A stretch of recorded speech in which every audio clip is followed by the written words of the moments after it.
Minhas amigas e meus amigos, que felicidade estar mais uma vez com vocês, aqui na nossa TV Carlos Rosa. Antes do programa, do vídeo de hoje, do assunto de hoje, que se chama O Brasil que Quero para Mim, alguns avisozinhos importantes. Primeiro, muito obrigado a todos vocês, de coração. Conseguimos hoje, eu estou gravando esse programa às 14h15 de quarta-feira. Hoje é dia 28, não é isso? Dia 28. Dia 28 de fevereiro, às 14h15. Estou começando a gravar agora. Já atingimos 50 mil inscritos. Eu agradeço de coração e eu vou pensar numa festa para isso tudo. Como é que vocês podem participar, etc. Vou pensar, porque eu não acreditei no início do ano que a gente chegaria aos 50 mil agora. Mas foi em fevereiro. Então, muito obrigado a vocês. Então, de coração. Segundo, muita gente me pede para eu falar da maçonaria. Eu nunca vou falar da maçonaria. Por dois motivos. Primeiro, que não me interessa. Segundo, que eu não sou maçom. Por acaso eu tenho um filho maçom, que é o Eticar, que mora lá em Salvador. Eu nunca perguntei para ele absolutamente nada que acontece dentro da loja. Porque não me interessa. Já escrevi para jornais da maçonaria, posso provar. Já fiz palestras dentro de lojas maçônicas. Já fui convidado um monte de vezes e sempre declinei. Por um motivo muito simples. Eu sou ateu. Acabou-se. E para você ser maçom, você tem que acreditar em Deus, que eles chamam de o grande arquiteto do universo. Eu não acredito em nada disso. Então eu não posso ser maçom. E eu não entendo nada de maçonaria. E outra coisa, se você abrir aqui o YouTube ou o Google, tem centenas, para não dizer milhares de coisas sobre a maçonaria. Por favor, não insista, porque eu não vou falar de maçonaria.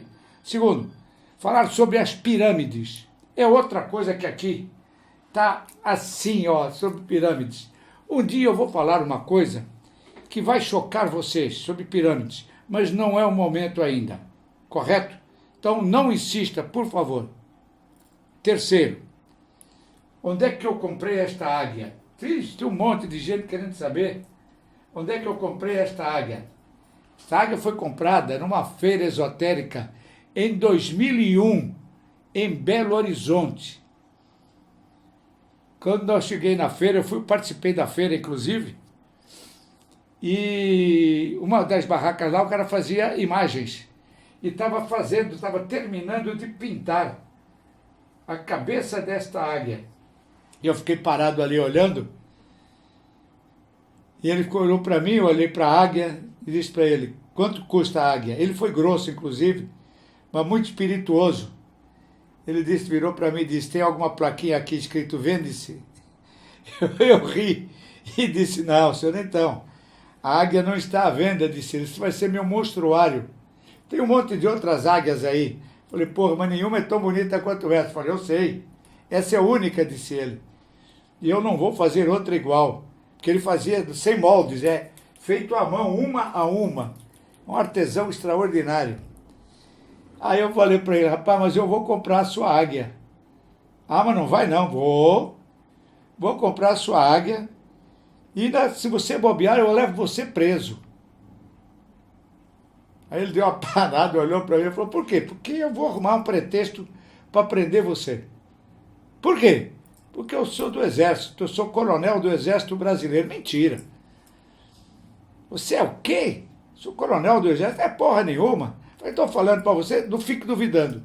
Eu vou dar uma volta aí, daqui a pouco eu volto para comprar a águia. Aí eu saí, fui embora, voltei. Voltei uma meia hora depois, a águia já estava lá bonitinha, bonita, do jeito daqui. Falei, e aí, botou preço na águia? Não, primeiro vamos conversar sobre esse negócio de coronel. Falei, não, brincadeira minha. Eu falei, eu sabia. Segundo, botou preço na águia, porque eu vou levar a águia embora. Para São Paulo, assim. Aí eu me identifiquei. Sou da Academia Brasileira de Numerologia Cabalista. Estava no início a academia. Não tinha nem formado a academia ainda, foi formada em 2002. Eu já estava trabalhando em 2001 com uma outra organização. E aí, tá daqui, vai dali, ele botou o preço. Mas ele botou o preço lá em cima, sendo que eu não ia comprar. Eu fui lá, comprei e trouxe a águia, está comigo já há 17 anos. Essa águia já rodou um bocado. E é a única no mundo igual a essa, assim. Porque ele não fez mais nenhuma águia. Então, ela é simplesmente o animal mais extraordinário que eu adoro. Por isso que ele é o símbolo dos Estados Unidos, a águia. Né? Então, está dito de onde veio a minha águia. Tá certo? Então, recados dados, sem bronca com ninguém, sem nada. O que eu vou transcrever agora, ou ler para vocês, foi proibido de divulgação pelo canalha do governo da dona Dilma Rousseff. Fique você sabendo, não adianta você colocar aqui que você vai me denunciar, que você vai... Para com isso. Pare com isso. Aos 71 anos de idade, há muitos anos que eu perdi o medo de quem quer que seja. É bom que você saiba disso. Eu nunca tive medo de vagabundo nenhum, muito menos de ladrões, safados e canalhas como todos os petistas. Que fique bem claro isso. Não tenho medo de ninguém. E quando o primeiro-ministro chinês esteve no Brasil, chamado Wen Xiaobao, primeiro-ministro chinês, ele fez um discurso que foi proibido na época. Depois, claro, vazou pela internet. Mas quem é que tem internet? Quem é que lê isso? Uma internauta que, mas isso aí já virou virose. Isso não interessa a mais ninguém. Não interessa a ela. A essa pessoa não interessa. É melhor você falar da Lua. A Lua vai ser a semana que vem. Então pode esperar que falar a Lua vai ser a semana que vem.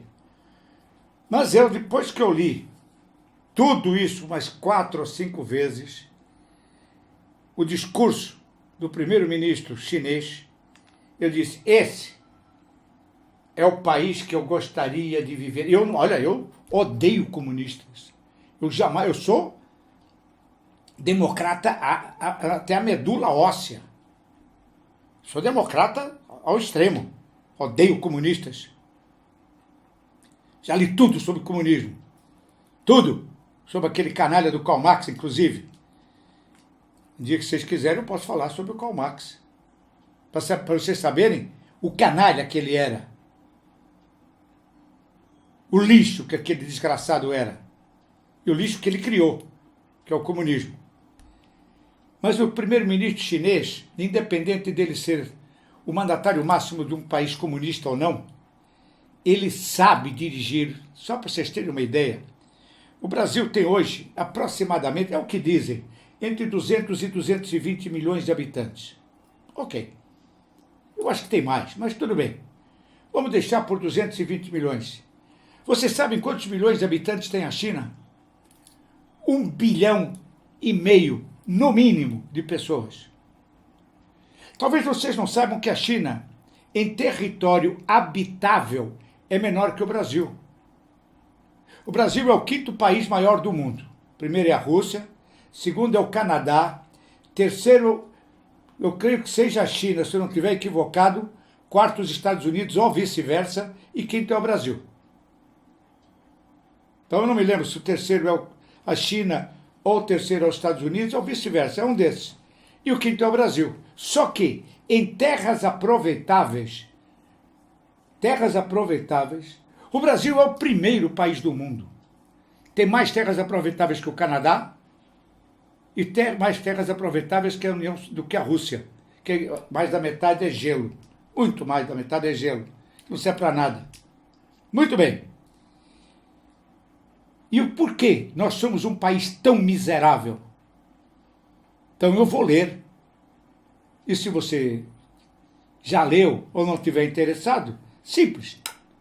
Dê um clique e volte daqui a 30 minutos ou não veja mais nada e continue imbecil, burro.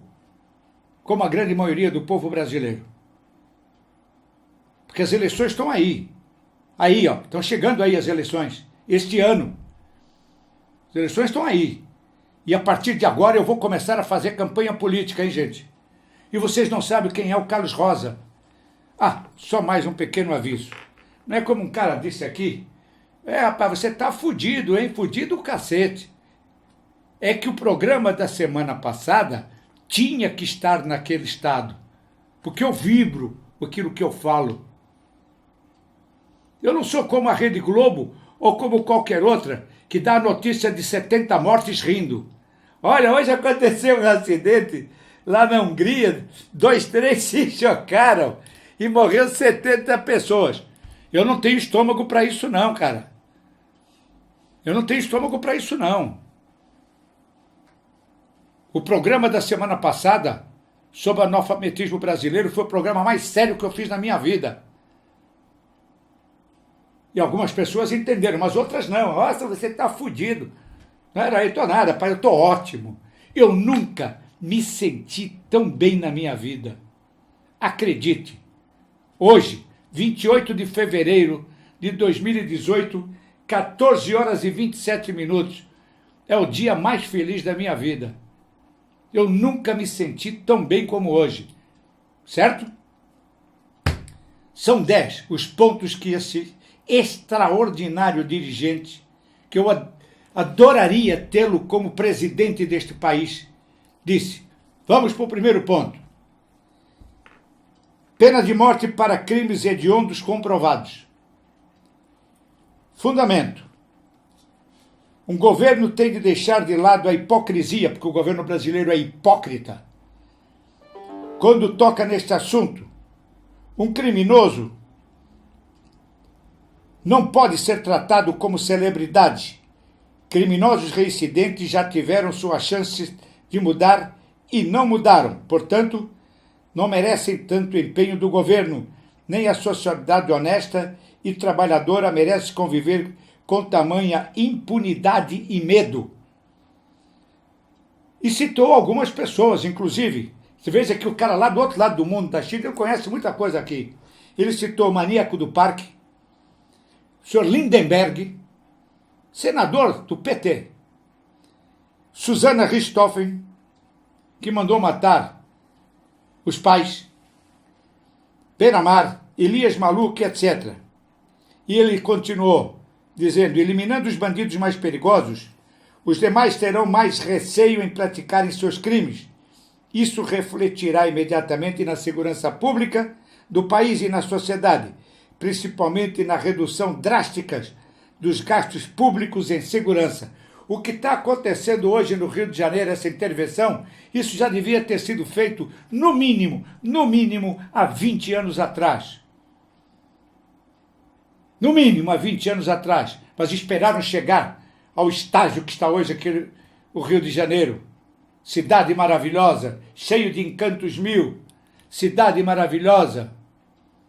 Coração do meu Brasil. Hoje, tem nada disso. Segundo, punição severa para políticos corruptos.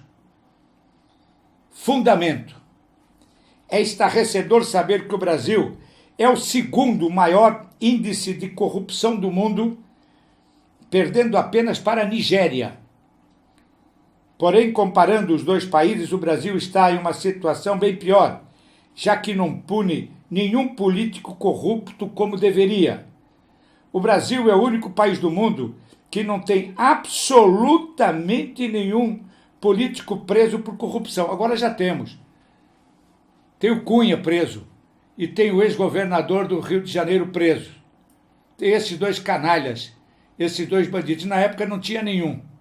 Então já é um bom começo, mas é pouco. É pouco.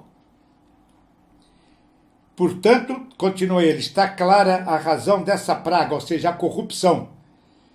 Está cada vez pior no país, já que nenhuma providência é tomada. E aí ele cita, na China, corrupção comprovada é punida com a pena de morte ou prisão perpétua. Aqui deveria ser a mesma coisa. Terceiro, quintuplicar o investimento em educação. Eu venho dizendo isso há no mínimo 30 anos. No mínimo há 30 anos que eu venho dizendo isso. Enquanto nós não quintuplicarmos, para quem não sabe, é multiplicar por 5 a educação deste país, a verba educacional desse país. Nada se consegue sem educação. Um país que quer crescer precisa produzir os melhores profissionais do mundo. Isso só é possível quando o país investe, no mínimo, 5 vezes mais do que o Brasil tem investido até hoje em educação. Caso contrário, o país fica emperrado. Aqueles que poderiam ser grandes profissionais acabam perdidos no mercado de trabalho, por falta da base que deveria prepará-los. Com o tempo é normal a mão de obra especializada passar a ser importada. Quarto, redução drástica da carga tributária e reforma tributária imediata. Fundamento. A China e outros países desenvolvidos como os Estados Unidos já comprovaram que o crescimento do país não necessita da exploração das suas indústrias e empresas em geral.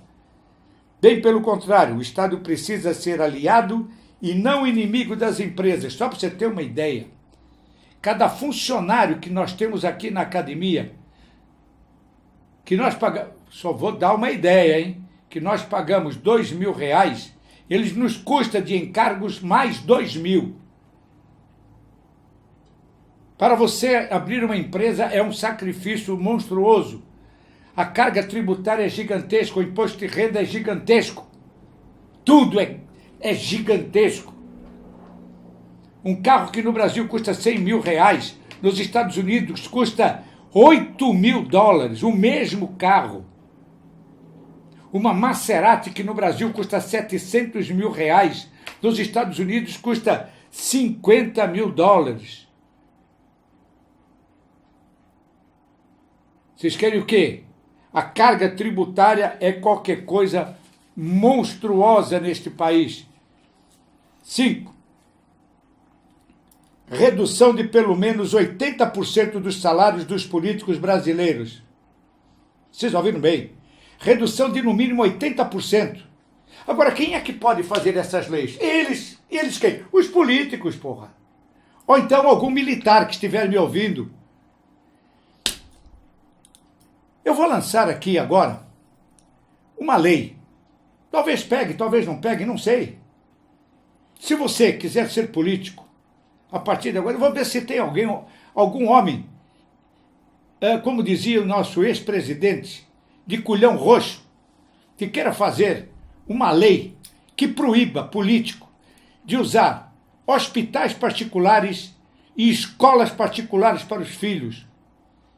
E hospitais particulares para eles, para os parentes e para os filhos. Que sejam obrigados a usar o SUS, que sejam obrigados a usar as escolas do governo, municipais, estaduais e federais. Uma lei que obrigue todos os políticos, de vereador a presidente da República. É muito fácil. O senhor Temer teve o mesmo problema que eu tive na bexiga, mesmo problema. Para onde ele foi? Ele foi para o Sírio-Libanês. Sabe quanto é que ele gastou no Sírio-Libanês para se tratar? Nada, porque o SUS pagou tudo. Mas eu, Carlos Rosa, se quis um tratamento adequado, tive que pagar. E não foi pouco, não. Foi muito dinheiro. Se eu estou vivo até hoje, foi por causa disso. Foi à custa de muito dinheiro. Muito dinheiro, você não tem ideia. Mas o senhor presidente se tratou pelo SUS, assim como o canalha do Lula, mentiroso, que disse que estava de câncer, mentiroso, nunca teve de câncer, como a dona Dilma Rousseff disse que estava de câncer, mentirosa. Foi se tratar pelo SUS, é claro, foi tudo para o Sírio-Libanês. Mas o SUS cobria tudo. Aí é fácil. Quero ver ele tratar. Como eu agora, o meu urologista pediu um exame que eu fui ver quando é que eu poderia fazer o exame pelo SUS. 6 meses de espera. 6 meses. Já morri. Já morri. Já nem existo mais daqui a 6 meses. É isso que eu queria dizer. Então, fazer uma lei. Vamos ver se tem algum deputado, algum senador, alguém aí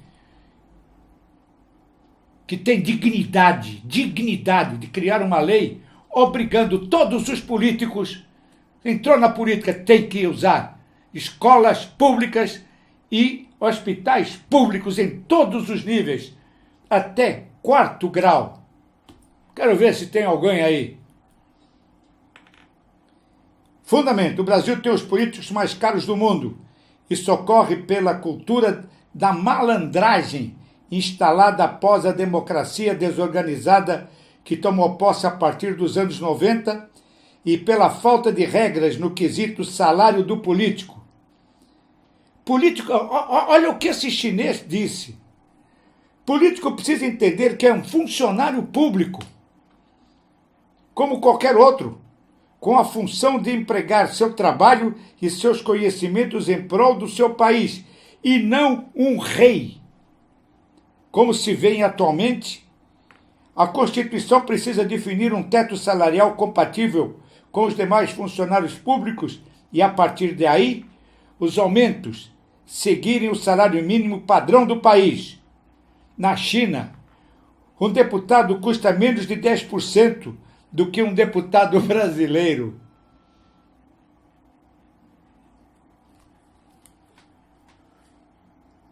Vocês têm alguma ideia? E vem esses canalhas querendo fazer reforma da Previdência Social? Que reforma, rapaz? Que reforma? Que reforma? Eles acabaram com a Previdência Social, desviando todo o dinheiro. Todo! Esse primeiro trimestre, o último trimestre, nunca se conseguiu tanto dinheiro de tantos impostos. Nunca neste país se arrecadou tantos impostos. Nunca se arrecadar tantos impostos. Cadê o dinheiro? Agora, para emendas, para salvar a cara deles, tá, isso aí não falta dinheiro. Para emendas para os deputados e senadores, tudo cara de pau, ladrões, safados. Sexto, desburocratização imediata. Fundamento: o Brasil sempre foi o país mais complexo em matéria de negociação. Segundo a China é hoje o maior exportador de manufaturados do mundo, ultrapassando os Estados Unidos em 2010. E, sem nenhuma dúvida, a China e os Estados Unidos consideram o Brasil o país mais burocrata, tanto na importação quanto na exportação. Além, é claro, do seu mercado interno. Para tudo existem dezenas de barreiras impedindo a negociação, que acabam muitas vezes barrando o desenvolvimento das empresas e refletindo diretamente no desenvolvimento do país. O que a cidade de Franca, aqui no estado de São Paulo, que era o maior polo calçadeiro que existia neste país, acabou. Sabe para onde foram as empresas? Foram para a China, rapaz. Foram para a China. Porque lá a burocratização é nenhuma. Foram para a China. Essa é que é a grande verdade. Aqui tudo é difícil. Você abrir uma empresa é difícil, você fechar uma empresa, então nem se fala. Tudo é difícil nesse país. É impostos, e ficha disso, e papel para cá, e papel para lá. Nós tivemos aqui um ministro, alguns anos atrás, que por acaso era até parente da minha ex-mulher, da minha segunda mulher, da Nazaré, Hélio Beltrão, ministro da desburocratização. Não aguentou, morreu. Não conseguiu nada nesse país. Sétimo, recuperação do apagão de investimentos dos últimos 50 anos. Fundamento: o Brasil sofreu um forte apagão de investimentos nos últimos 50 anos. Isto é um fato comprovado. Investimentos em infraestrutura, educação, cultura e praticamente todas as demais áreas relacionadas ao Estado, e isso impediu o crescimento do país e seguirá impedindo por no mínimo mais 50 anos. se o Brasil não tomar atitudes fortes hoje. Oitavo, investir fortemente na mudança de cultura do povo. Fundamento. A grande massa do povo brasileiro não acredita mais no governo, nem nos seus políticos. Isso já está mais do que comprovado. O nosso presidente tem 3% de aceitação popular.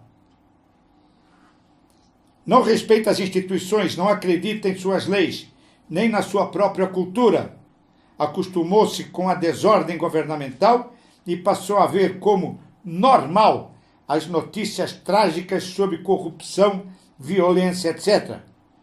Portanto, o Brasil precisa investir na cultura brasileira, iniciando pelas escolas, empresas, igrejas, instituições públicas e assim por diante, começando pela educação patriótica, que antigamente existia uma coisa chamada educação moral e cívica.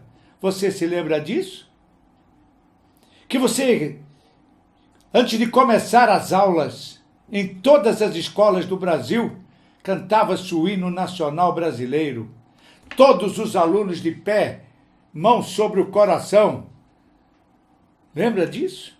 Hasteava-se a bandeira todos os dias às 6 horas da manhã. Lembra disso? Cantava-se o hino da bandeira, o hino da independência. Todos os alunos sabiam disso. Na parte de trás de todos os cadernos escolares tinha o hino nacional. Todos os alunos sabiam de cor e salteado o hino nacional, o hino da bandeira e o hino da independência. E você hoje sabe alguma coisa disso? Sabe o que é civismo? Eu vejo, por exemplo, na televisão, quando começa uma partida de futebol, que toca-se o hino nacional brasileiro, 95% continuam conversando, se estavam sentados, continuam sentados, poucos se lixando para o que está tocando. Hasteia-se a bandeira nacional, o maior símbolo que existe do país, ele está pouco se lixando para aquilo, sabe nem o que é aquilo, não sabe nem o que representa a bandeira brasileira, sabem nada de civismo.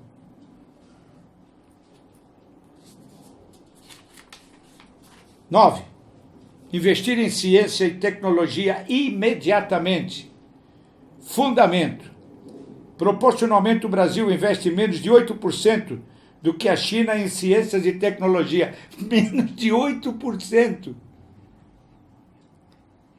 Isso começou a ser forte reflexo no país nos últimos 5 anos, quando o Brasil passou a crescer e a aparecer no mundo como um país emergente, e que vai crescer muito a partir de agora, porém, não tem engenharia de qualidade, não tem medicina de qualidade, eu posso garantir isso. Tecnologia de qualidade, eu posso garantir isso.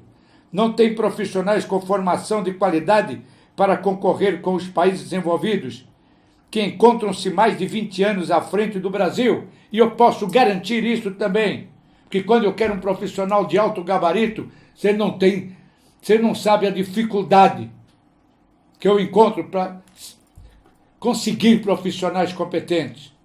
Ah, tem 13 milhões de desempregados.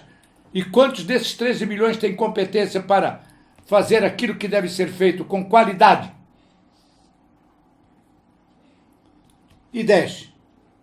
Menoridade penal e trabalhista a partir de 16 anos.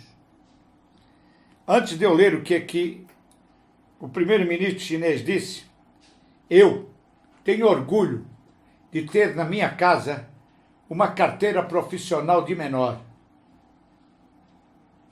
Aos 14 anos de idade eu já era registrado como ajustador mecânico, meio oficial de ajustador mecânico.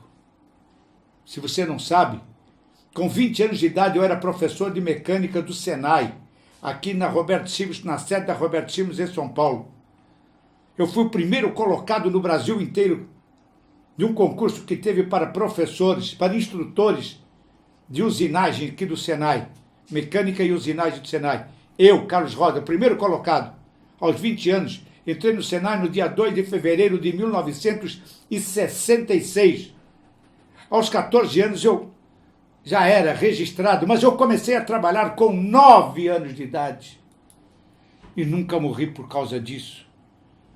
Nunca morri por causa disso. Ia estudar de manhã, voltava, almoçava, depois trabalhava. Meu pai tinha uma pequena fabriquinha de peças para teares. Eu trabalhava na oficina do meu pai. Nunca morri por causa disso. Desde os 9 anos de idade, sempre trabalhei muito, muito, muito, muito, muito. Estudava muito. E cheguei até aqui. Mas hoje não. Hoje, se eu disser para um jovem de 16, 17 anos que ele tem que trabalhar, você é louco. Vamos ver o que o primeiro-ministro falou sobre isso. O mundo está envelhecendo, disse ele. Fundamento. O Brasil é um dos poucos países que ainda possuem a cultura de tratar jovens de 15 a 18 anos como crianças, não responsáveis pelos seus atos, além de proibi-los de oferecer sua mão de obra. E isso é erro fatal para toda a sociedade. Afinal, o Brasil, assim como a grande maioria dos países, estão envelhecendo e precisam mais do que nunca de mão de obra renovada, além do que essa contradição hipócrita da lei serve apenas para criar bandidos perigosos que, ao atingirem 18 anos, estão formados para o crime, já que não puderam trabalhar e buscaram apenas o crime na sua formação. Na China, jovens têm permissão do governo para trabalhar normalmente, não apenas como estagiários, como no Brasil, a partir dos 15 anos, desde que continuem estudando. E sim, respondem pelos seus crimes normalmente, como qualquer adulto com mais de 18 anos. Não é só na China. Eu me lembro, há alguns anos atrás, um estudante americano de 16 anos de idade que matou o professor porque deu uma nota baixa, pegou uma garucha em casa, levou para dentro da sala e matou o professor. O advogado de defesa, evidentemente, tentando minorar o problema, alegou que a arma disparou acidentalmente. O promotor público da época, isso teve uma grande repercussão, eu me lembro muito bem. O promotor público da época, no dia do julgamento, levou a bendita da arma e colocou na mão do estudante de 16 anos e disse para ele: segure. Foi esta arma que disparou acidentalmente e atingiu a cabeça do professor? Ele olhou e disse: foi. Então quero segurar, por favor, da mesma maneira que você segurou naquele dia que você matou o professor, da mesma maneira, ok? E o aluno segurou. E o promotor perguntou: agora explique para todos nós como é que esta arma disparou acidentalmente sem que você puxasse o gatilho. Claro que ele não soube explicar, porque isso não acontece. Se ele não puxar o gatilho, a arma não dispara. Simples. A menos que a arma caísse no chão e acidentalmente a bala fosse atingir a cabeça do professor. Isso aí é um acidente. Eu me lembro que o juiz, na sentença, virou para o jovem e disse: você é um jovem de sorte, porque só tem 16 anos de idade. Se tivesse 18 anos, iria para a cadeira elétrica. Mas você vai passar os próximos 50 anos preso para refletir aquilo que você fez. 50 anos. Não tem direito à liberdade condicional, nem à revisional. Ele vai sair com um sexto da pena. Negativo. Ele vai sair, se sair, com 50 anos de cadeia para refletir aquilo que ele fez. Quando no Brasil isso vai acontecer? Quando nós vamos ter um judiciário justo desse tipo? Até quando nós vamos tratar os criminosos de 15, 16, 17 anos como crianças. Até quando? Até quando esses bandidos, desses políticos resolverem fazerem leis condignas do mundo atual? Então, tem uma emissora de televisão, a Rede Globo, evidentemente, está com uma campanha que você tem que ter 15 segundos para dizer que país você quer no futuro. Vocês já viram, né? Já viu essa campanha? Que país você quer, tal, papapá. Então esse era o país que eu gostaria de ter. País que fosse governado por um homem igual a este, com as ideias iguais a esse. Wen Jiabao, primeiro-ministro da China. Era isso que eu gostaria que acontecesse. Que alguém se espelhasse neste homem.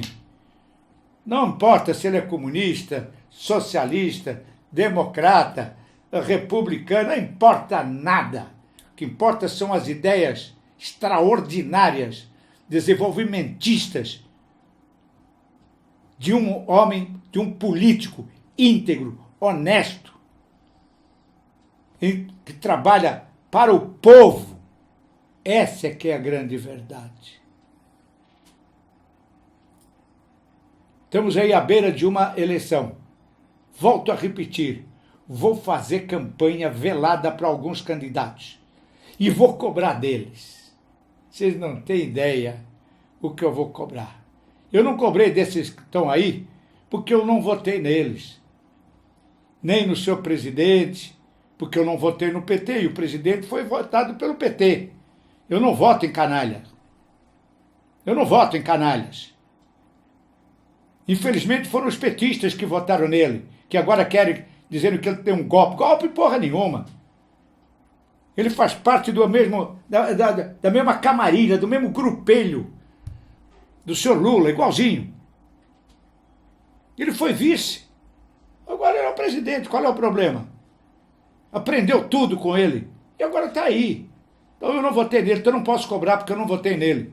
Mas quando eu disser que eu votei em alguém, acredite, se esse cara for eleito, vocês podem me cobrar, porque eu vou usar este canal aqui, a TV Carlos Rosa, vou usá-lo de uma maneira que vocês não têm ideia para cobrar dessas pessoas, porque chega de desmando, chega de iniquidade, chega de roubo, chega de falta de segurança, chega de analfabetismo, chega de buracos.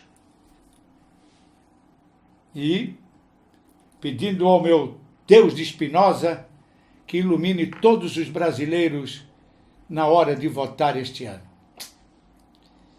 Mais uma vez eu agradeço a vocês pelo carinho que vocês têm tido comigo.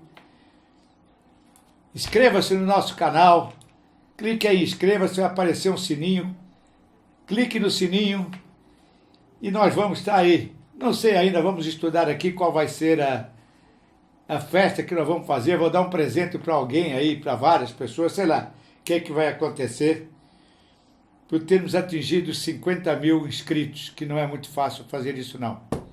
Então é isso. E, finalmente, quinta-feira que vem, eu vou falar sobre a Lua. Eu vou falar sobre a Lua.